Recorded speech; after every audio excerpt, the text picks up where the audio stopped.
Okay, so this video is over chapter 19, the heart. And we're going to start by going over some heart anatomy. So we have a picture here of the heart cut open, and we can see many different structures. The heart is made up of a muscle, so it's cardiac tissue, cardiac muscle tissue. And the heart is basically an expanded blood vessel.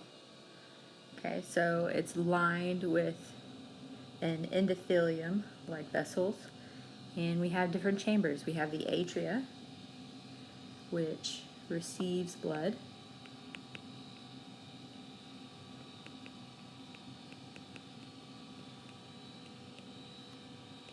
Receives blood from somewhere in the body, and the ventricles that pump blood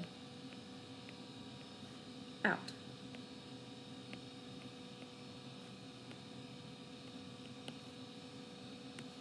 So here is the right atrium and the left atrium. The right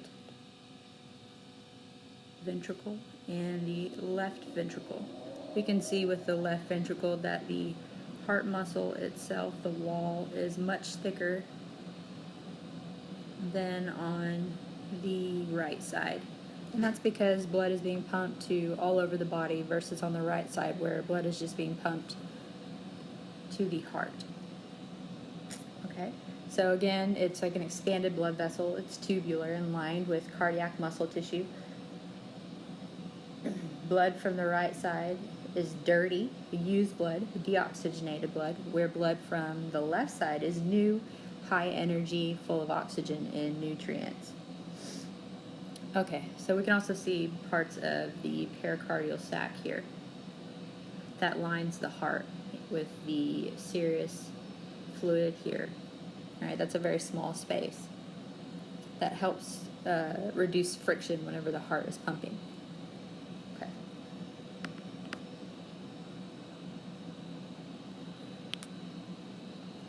So here's a picture of cardiac muscle cells themselves. And let's try and compare this to skeletal muscle. So they are striated, like skeletal muscles. And that is because they have sarcomeres.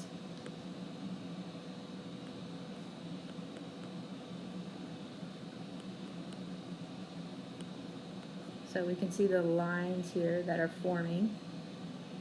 And that's from the sets of sarcomeres that hold the myofilaments together, the actual functional unit that causes the muscle contraction. They have one nucleus per cell, and they have lots of mitochondria. Lots of mitochondria. And if you think about that, it makes sense. So here's a mitochondria here. There's another one, and another one. They're all over these muscle cells. And it makes sense because our heart starts beating at 22 days of life in the womb. And we have about 100,000 beats per day.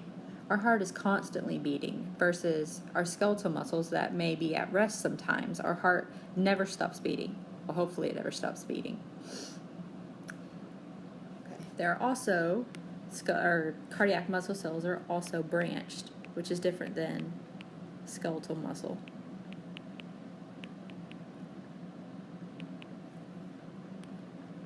So here's one cell, here's another cell, and then here's another cell, and they branch out sort of like the limbs of a tree.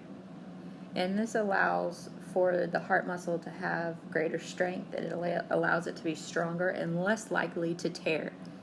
And that's a good thing. We wouldn't want our heart muscle to tear, like say our bicep might tear, or our skeletal muscle somewhere in our body, our skeletal muscles might tear. Another feature are these intercalated discs. The squiggly lines I have here in yellow. And these are where two cardiac muscle cells connect to each other. They have certain features called desmosomes. Right here, here's a desmosome, and they act as very strong connections, keeping cells together. So they sort of like staple the cells together. And then we have these little guys right here, and these are gap junctions. Gap junctions are like tunnels or channels that allow cytoplasm to move between cells and are functionally critical for cardiac muscle cells. Okay, they're functionally critical.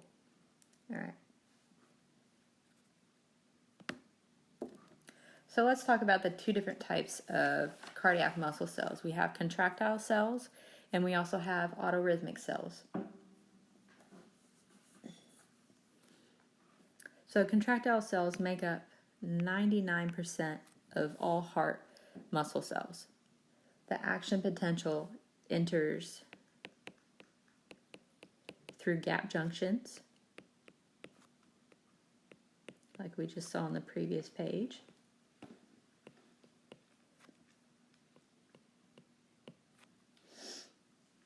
And remember, those gap junctions are found in those intercalated discs between each muscle cell. So let's see what happens with this. So let's see what happens with this cardiac contractile cell. So the action potential again enters through these gap junctions, and here we have a graph that has millivolts on this side because that's how we measure electricity, and on the x-axis we'll have time. So I have here we're starting at negative 90 millivolts. This is the resting membrane potential of a contractile cell. This is different than a somatic motor neuron, which is the resting membrane potential is a negative 70.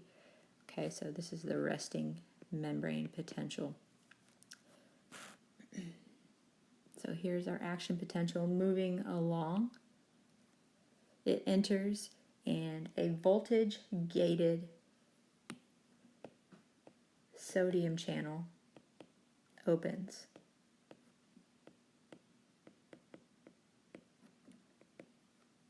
And sodium comes in.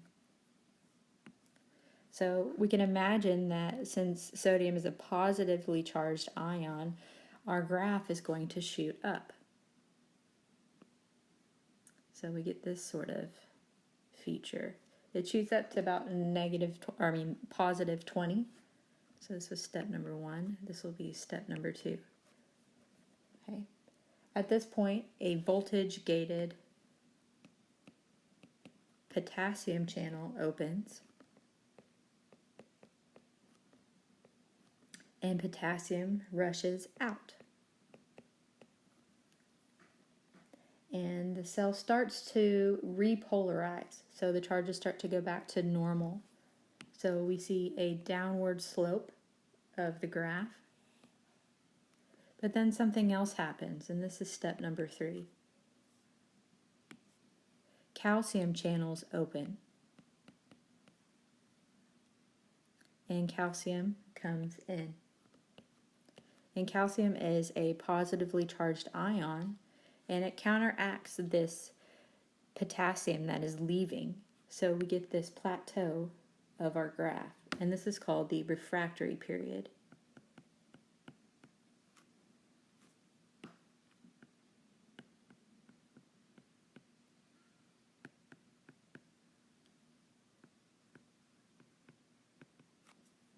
Okay, the refractory period. And during this time, we cannot have another action potential. It cannot be depolarized anymore. Okay? So then step number 4. At this point, slow potassium channels open, and potassium goes, like before, it goes out. So then we get this downward slope of our graph, and it goes back to resting membrane potential, negative 90. So we can see that with the movement of ions, what our membrane potential is actually going to do. Sodium moves in, potassium moves out, calcium also moves in. So be aware of these steps and what they're doing. And then remember, this is for a contractile cell, okay? So what I want you to think about is where does the action potential come from? Where is this action potential coming from? With cardiac muscle cells to contract, they do not need neural input. It just keeps going till it runs out of energy. So therefore, it generates its own action potential. We do not need neural input to have electricity in the heart, an action potential. Okay? So let's look at our other cells, the autorhythmic cells.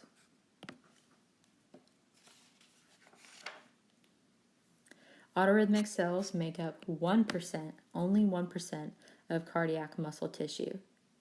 So let's look at the graph for autorhythmic cells, what they're doing. We start out at -60, but there is no resting membrane potential for autorhythmic cells. They sort of cycle back and forth.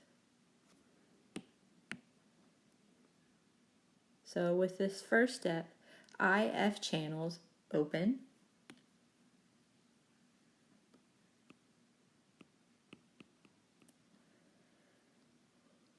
And sodium and potassium leak out. Okay? IF channels, the F stands for funny.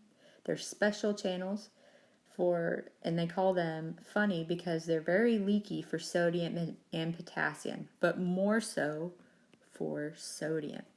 Okay? And if you remember, which way does sodium move? So if we go back, we see that sodium moves in the cell. So we get a general upward slope towards a positive millivolt of our graph. Okay? And from step 1 to step 2, we reach a -40 millivolts. And this -40 millivolts is what's called our threshold. We didn't have a threshold with the contractile cells, but we do with autorhythmic cells. Once we reach threshold, calcium channels open.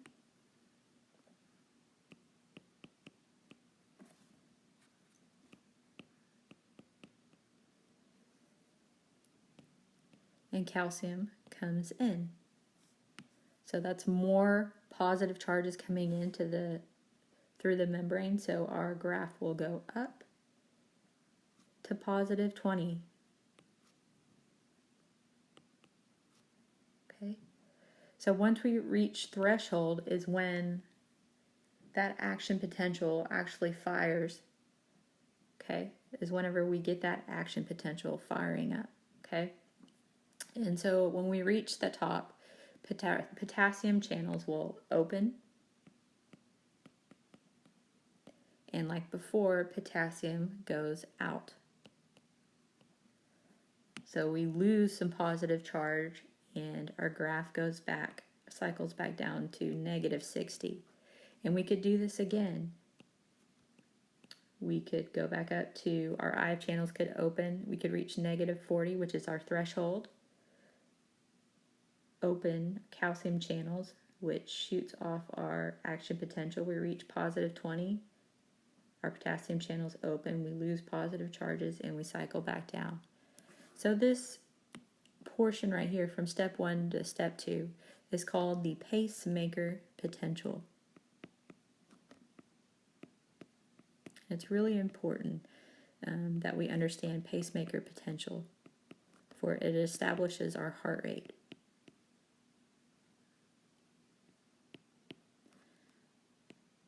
Okay, it's pacemaker potential.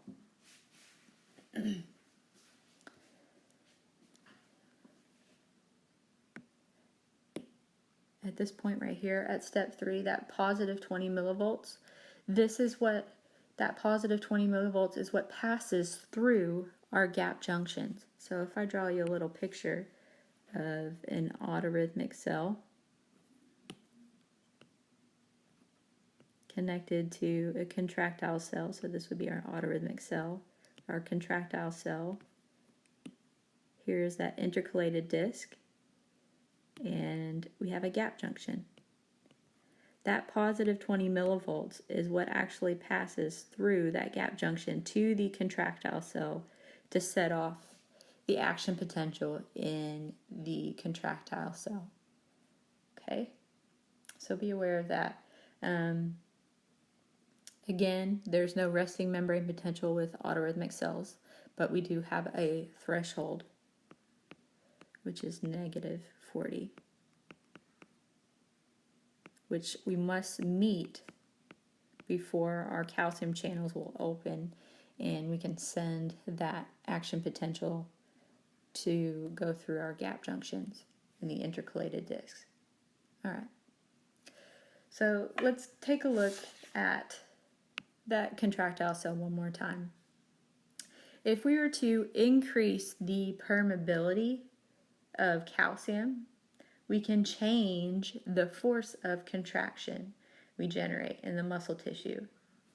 This is just the action potential, but we must relax the tissue before firing another action potential. So during this time, we cannot fire another action potential, okay? And this is pretty important. It's the reason our heart does not go into tetanus like skeletal muscles do. And that's a good thing, because if our heart is in full contraction and not pumping, then we're not moving any blood. Okay?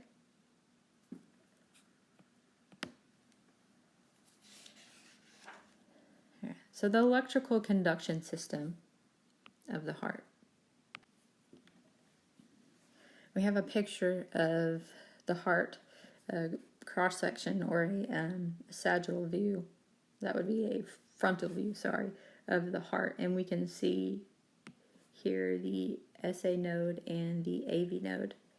Okay, the SA node we know is the pacemaker of the heart, meaning it sets the heart rate. And in reality, all autorhythmic cells have pacemaker potential. It's just that the SA node fires the fastest. Okay, so in reality, all autorhythmic cells have pacemaker potential, meaning they can set the heart rate, but it's the SA node that actually fires the fastest. So there are pathways, internodal pathways, that travel down to the AV node. And this picture doesn't do it justice, because in reality they go into the left atrium as well and converge back on the AV node. Okay? And then from the AV node they move into the interventricular septum.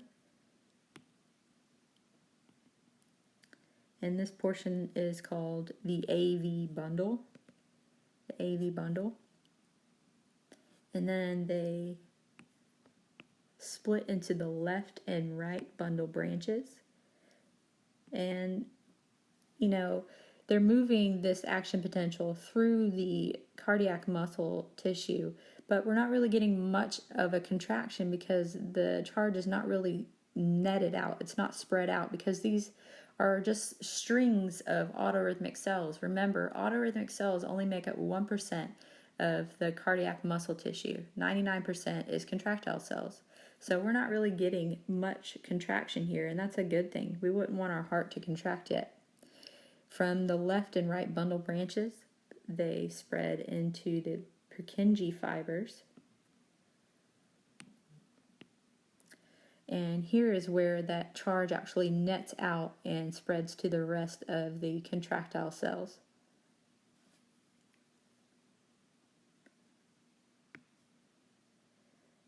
And once it does that, the ventricles can now contract from the bottom up. And that's really important. We wouldn't want it to be the other way around, because then we would be contracting the ventricles and the blood would get pulled down in the bottom of the ventricles. And when we have pulling blood, we form clots. Okay, so these are the electrical conduction system cells, the autorhythmic cells that are stringed throughout the heart muscle. So be aware of the pathway that they take. So meaning from SA node to AV node, from SA node to internodal pathways to AV node to AV bundle to right and left bundle branches to Purkinje fibers. Okay. Now let's talk about heart rate. What if you want to change heart rate? Well, you have to change your pacemaker potential.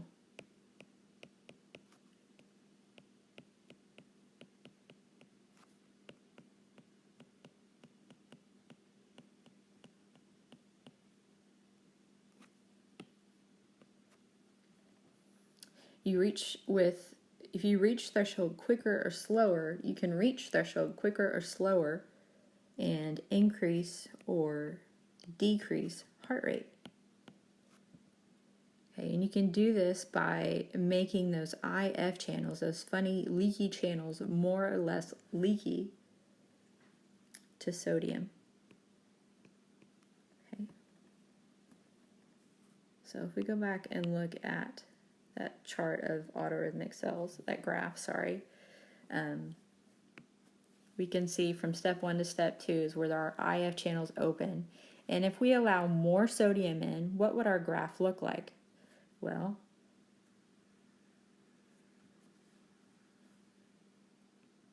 we would start out at -60, but would we not reach threshold quicker if we had more sodium coming in? We could fire our action potential faster, increasing our heart rate. What about the other way around? If we wanted to decrease heart rate, we would make them less leaky to sodium. Reach threshold slower, slowing heart rate.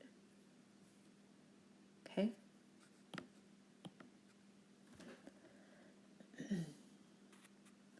An example of this would be adding epinephrine or norepinephrine. That in turn would make our IF channels more leaky for sodium and increase heart rate. Okay.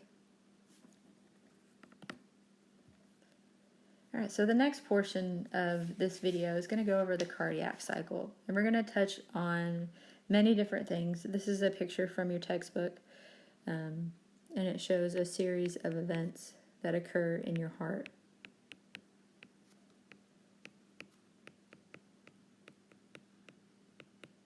We're going to touch on pressure that is occurring in the heart, volume, the different volumes in the heart sounds,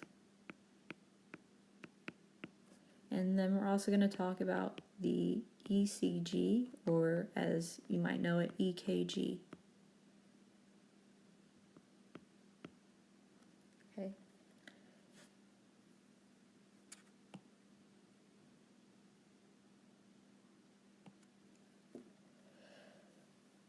So this diagram right here is called the Wigger's diagram, created by this dead white dude, Carl Wigger. And he was really important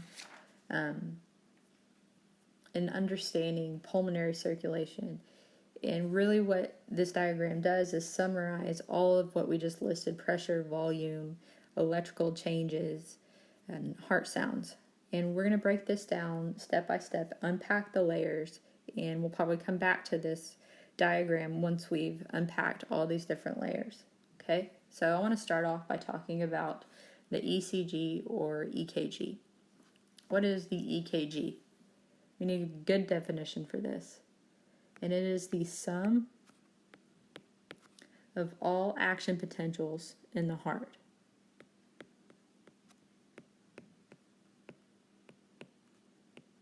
Sum of all action potentials in the heart. And they call it EKG. That K is German. Usually hear EKG instead of ECG because it's easier to hear, because ECG sounds a lot like EEG, two E's, EEG, which is a test that they use to test your brain waves. So they hook up electrodes to your head and test your brain waves. So instead of calling it ECG, they often call it EKG, but it is the same thing. Alright, so we have our EKG graph right here, and we need to label the parts. The x-axis is measured in time. Time for one heartbeat is approximately 1 second, but it is often displayed in milliseconds. The y-axis is in millivolts. So electricity. And then the range. The range is -1 to +1. So we just talked about millivolts in our contractile and autorhythmic cells, and we went from -90 all the way up to +20 or +30, and now our EKG says we have a range from -1 to +1. Why do you think that might be? Well, with an EKG, it's summing all of the action potentials. So with an EKG, they hook you up with electrodes. Sometimes there are 3 leads, sometimes there are more, but essentially there'll be ones on the right side, on the left side, and on your stomach or on your legs.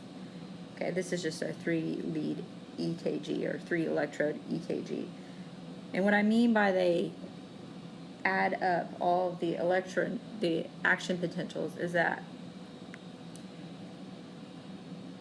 sometimes they cancel each other out. So if we have positive charges going this way and negative charges going the other way, they will tend to cancel each other out.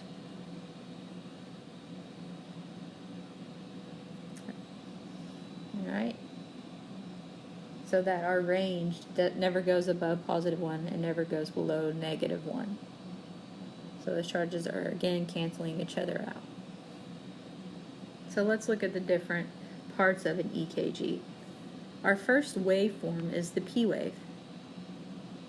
And the P wave is, like you learned in lab, atrial depolarization.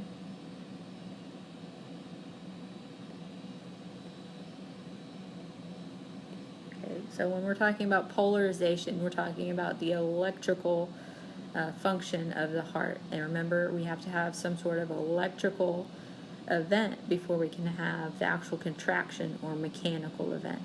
So here the P wave represents atrial depolarization, and that message gets to the AV node and then goes to the AV bundle, to the bundle branches, and then essentially the Purkinje fibers. The next waveform is the QRS.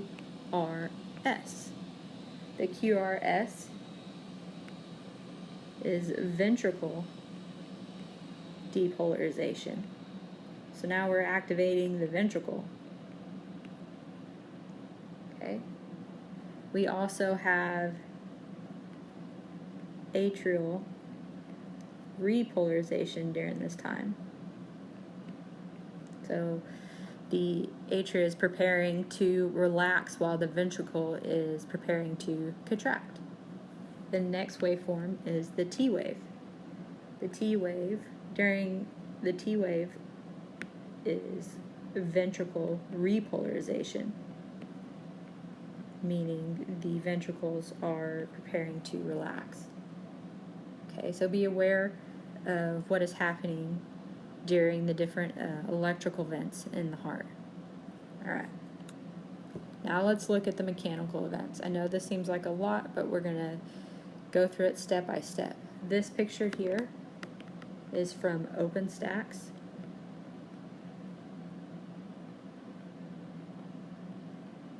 Instead of your textbook.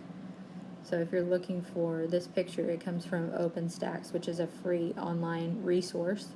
You just go to OpenStax, type in the Anatomy and Physiology textbook, or just type in Anatomy and Physiology and go to the heart section, and you can find this picture. Alright, so systole, let's make sure this is clear. Systole refers to contraction.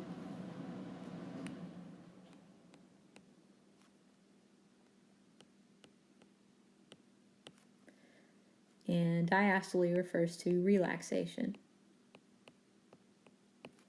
Those are the mechanical events. But before we can have these, we need electrical events. So before systole or contraction, we need depolarization. Before diastole or relaxation, we need repolarization. Okay. So it doesn't matter where in this picture or diagram we start. It's arbitrary, meaning we could really start anywhere, but we're going to start where it says to, right here, at the ventricle and atrial diastole. So when the ventricle and atria are relaxing. Both chambers are passively filling. So they're passively filling. And the autorhythmic cells of the atria on both sides, so what happens on the right side also happens on the left side. The autorhythmic cells of the atria are depolarizing. They're preparing to contract. Okay?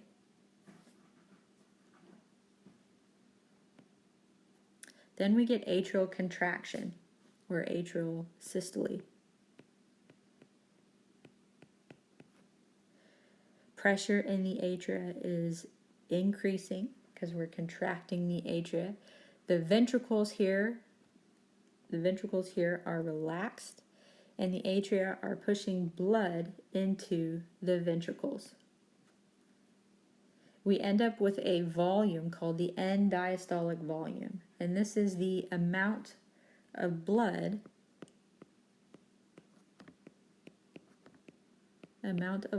in the ventricle at the end of ventricle distally.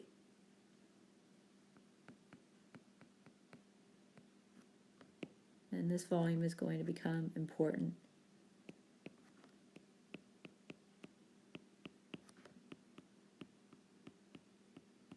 Okay, so we have an end diastolic volume.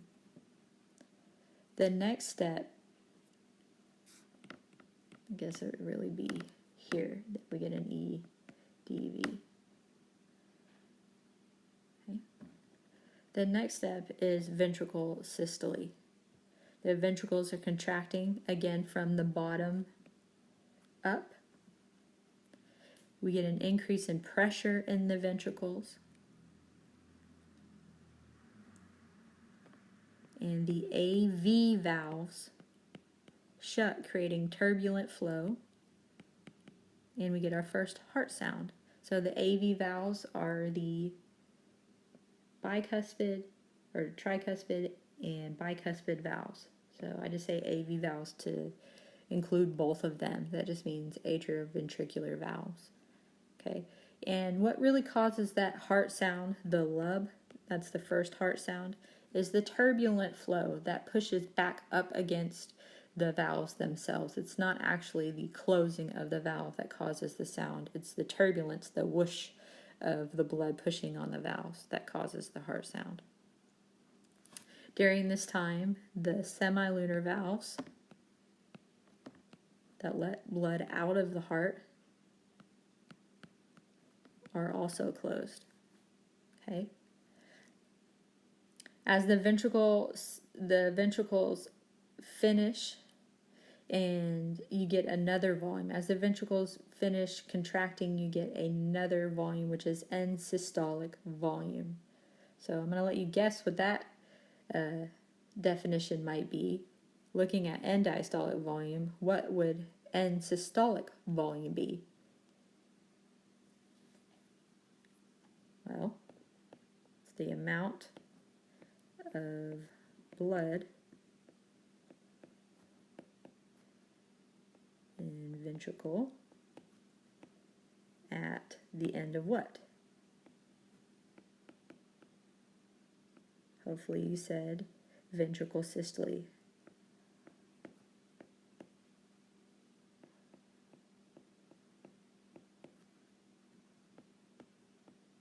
Or ventricular systole, okay?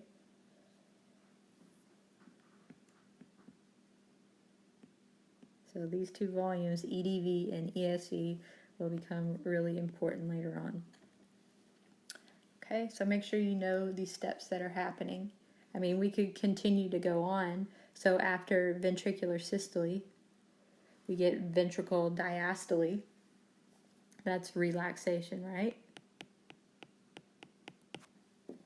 And what valves would shut during this time after blood is leaving the heart? Hopefully you said the semilunar valves.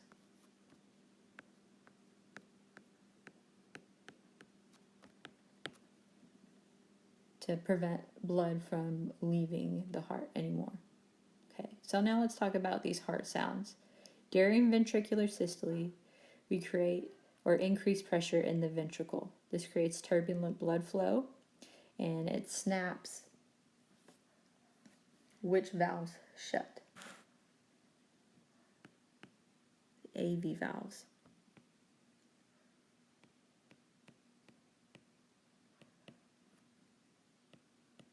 Okay, and then we get our first heart sound, the lub.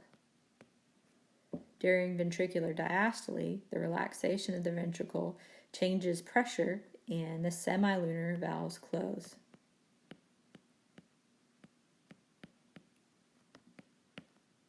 And this creates blood turbulence, the whooshing, and we get our second heart sound, which is the dub.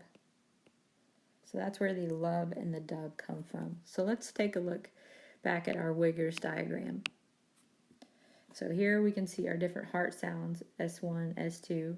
The first heart sound would be the lub, and it correlates with the pressure that is happening in the atria. So here's our P wave, which is again atrial depolarization followed by an increase in atrial pressure that causes blood to pour into the ventricles. All right. And then at the end of that, we get our first heart sound, the lub. During the QRS, the ventricles are depolarizing, okay? And we see an increase in pressure after the QRS. So that would be the mechanical event of the ventricles causing ventricle systole. And we get our first heart sound, the lub.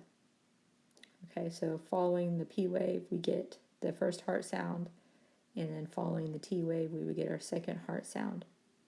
All right?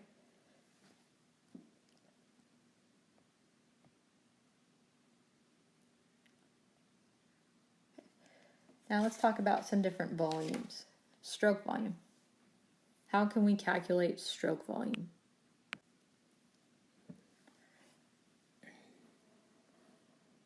Well, if we use this formula, end diastolic volume minus end systolic volume, we get stroke volume. So think about this. This gives us the end diastolic volume gives us the amount of blood in the heart at the end of ventricle distally, so how much is in there, and then we subtract how much is actually pumped out, and that gives us the total stroke volume. And then we can take this stroke volume and actually calculate cardiac output. I forgot to give you a definition for stroke volume, and that's the volume pumped by one ventricle in one beat.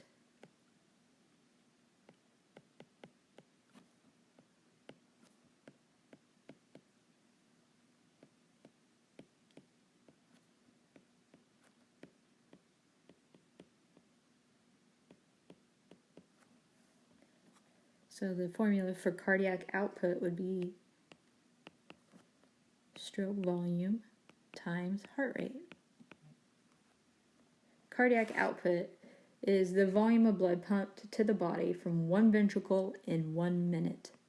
So again, it's a volume, but over time.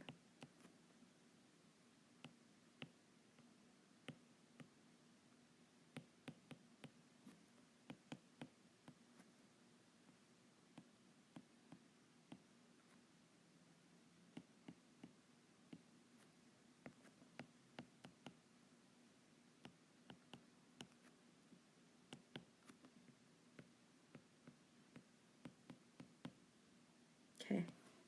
So why would we want to know all of this? Well, these volumes give us an indication of how your heart is doing, of the cardiac function, the actual function of your heart. So let's calculate some of these. So cardiac output, the units for those are volume over minute. That's per ventricle. For stroke volume, it is volume over beat. And that's times heart rate. And the units for that are beats over minutes. So we can sort of cross off some things here. We can cross off our beats, and we're left with volume over minutes, which gives us our units for cardiac output. So let's do an example for cardiac output. Normal stroke volume is about 70 milliliters per beat.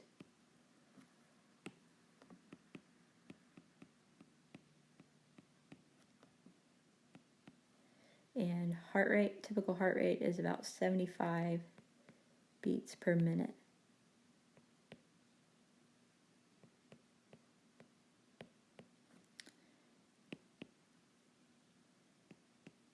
And that means our cardiac output comes out to be 5,250 milliliters per minute. It seems like a big number, but if we move it to liters, we would have to move our decimal 3 places to the left, and we come to about 5 liters per minute. And if you remember our blood discussion, how many liters of blood do you have in your body? About 5 liters. So that means it takes about 1 minute to pump your entire volume of blood throughout your body. That's pretty incredible. So if your heart is functioning normal, then it'll take about 1 minute to pump your entire volume of blood throughout your body. Okay. Now, what can influence cardiac output? There are a few different things. The first thing we're going to talk about is heart rate. There are agents that affect heart rate called chronotropic agents. And positive chronotropic agents will increase heart rate, causing things like tachycardia, which means a heart rate above 100 beats per minute. And things like that would be the sympathetic nervous system, like epinephrine and norepinephrine. Hypercapnia,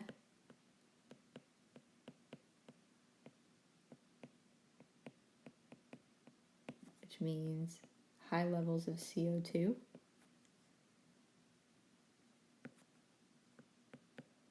Hypocalcemia, which is low levels of calcium. And certain drugs will also act as positive chronotropic agents, increasing heart rate. One you're probably familiar with, like albuterol.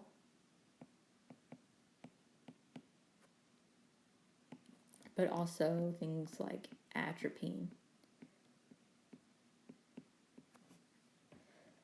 Negative chronotropic agents that decrease heart rate would be the parasympathetic nervous system,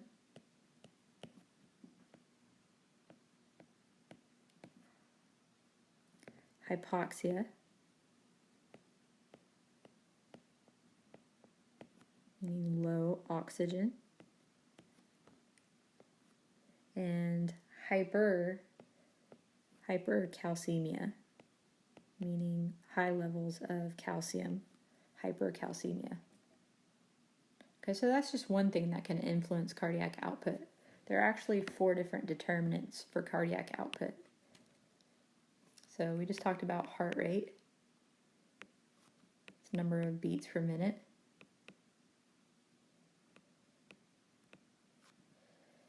There's something called preload, which is the volume of blood entering the ventricle. And if you increase preload, you increase myocardial stretching.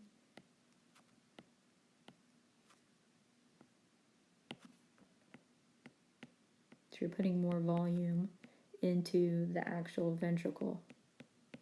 And if you do this, this will lead to an increase in stroke volume and in turn increase cardiac output. So if you increase, let me add this, increase preload, you'll increase myocardial stretch and then increase stroke volume, which in turn will increase cardiac output. We also have afterload,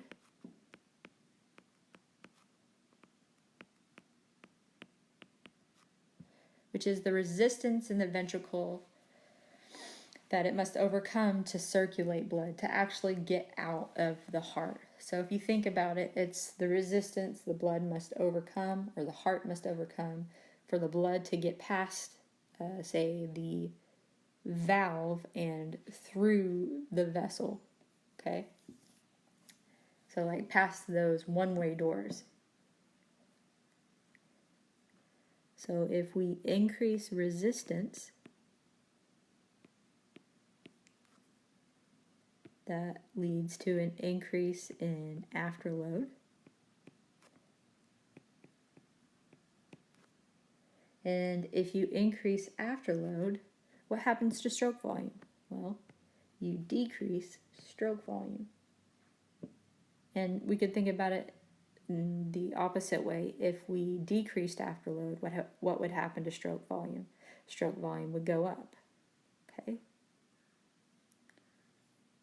The last thing is called contractility.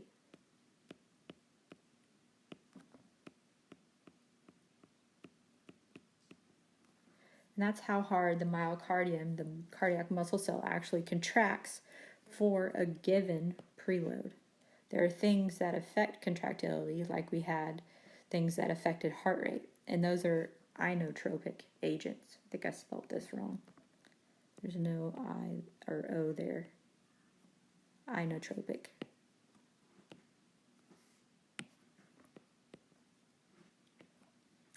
So things that would increase contractility would be positive inotropic agents like the sympathetic nervous system, caffeine. Interestingly enough, caffeine actually affects contractility more so than it does heart rate. Also, hypercalcemia. So high levels of calcium will increase contractility. If you think about it, that makes sense. What do you need for a muscle to contract? Calcium. Things that will decrease contractility are negative inotropic agents.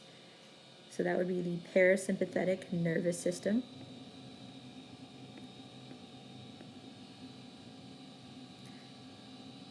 hypocalcemia, increased levels of potassium, and what's called myocardial hypoxia. So low levels of oxygen actually in the heart muscle itself. Okay? So those are the 4 determinants for cardiac output. Things that will increase it, things that will decrease it. So be aware of those. Be aware of the different chronotropic agents and the different inotropic agents. Okay, so that concludes chapter 19 video. I hope this helps in your studying of the heart, and I will make a video over chapter 20 soon. Thank you. Happy studying.